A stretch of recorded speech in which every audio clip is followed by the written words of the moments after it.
Have you ever been told that getting bitten by an insect can give you tetanus? I bet you have. But here's the truth. Insects do not cause tetanus. Let's break this down, because understanding this could save a life. So, what exactly is tetanus? It's a very serious disease caused by a type of bacteria called Clostridium tetani. Now, this bacterium doesn't hang out on insects. It's found in places like soil, dust, and even animal manure.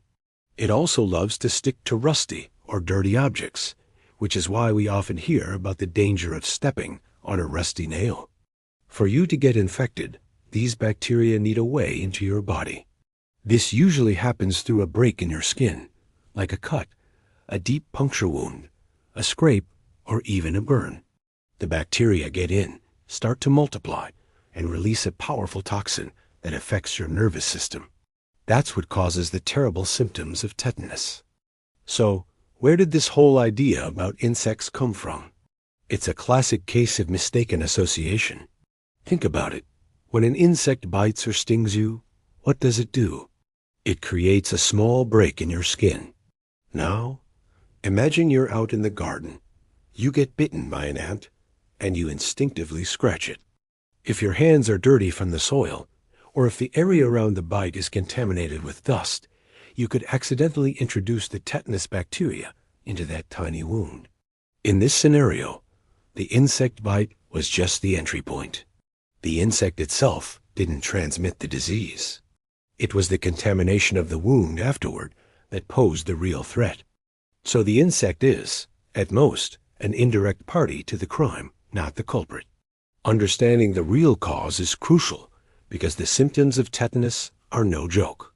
They usually start to show up anywhere from 3 to 21 days after the bacteria enter your body. One of the most famous signs is lockjaw, which is where the jaw muscles become so stiff that you can't open your mouth properly. Other symptoms include a stiff neck, painful muscle spasms all over the body, and difficulty swallowing or even breathing. People might also experience fever and sweating. Without immediate and proper medical treatment, tetanus can be fatal. It's an incredibly painful and dangerous disease, and we need to take it seriously. So, how do we protect ourselves from this? The single most effective way to prevent tetanus is through vaccination. The tetanus vaccine is safe, effective, and a core part of routine immunizations worldwide. Depending on your age and history, you might get it as a DPT, Tdap, or a simple tetanus toxoid, or TT shot. For adults, it's recommended to get a booster shot every 10 years to keep your immunity strong. Also, if you get a deep or particularly dirty wound, your doctor might recommend an immediate booster shot, even if your last one was less than 10 years ago. It's always better to be safe than sorry. Besides vaccination, proper wound care is your next line of defense. If you get any kind of cut, scrape, or puncture, the first thing you should do is clean it thoroughly. Wash the area immediately with soap and clean, running water.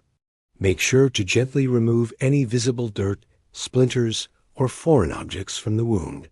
After it's clean and dry, you can apply an antiseptic and cover it with a clean bandage. You should definitely see a doctor if the wound is very deep, like from a nail, or if it's very dirty and you can't clean it completely. And of course, if you're not sure when you had your last tetanus shot, a trip to the doctor is a must. They can assess the wound and give you a booster if needed. Here in the Philippines, this is an especially important reminder. We still see tetanus cases, often resulting from things like farming injuries, stepping on rusty nails, and wounds that aren't cleaned properly. There's also a risk of neonatal tetanus, which can happen in newborns if deliveries aren't done in a sterile environment. It's a stark reminder that this disease is still a threat, but it's a preventable one. So, let's recap the key takeaways. Tetanus is caused by bacteria from soil and dirt, not insects. Insect bites are only a risk if the wound becomes contaminated. The best protection is staying up to date with your tetanus vaccinations.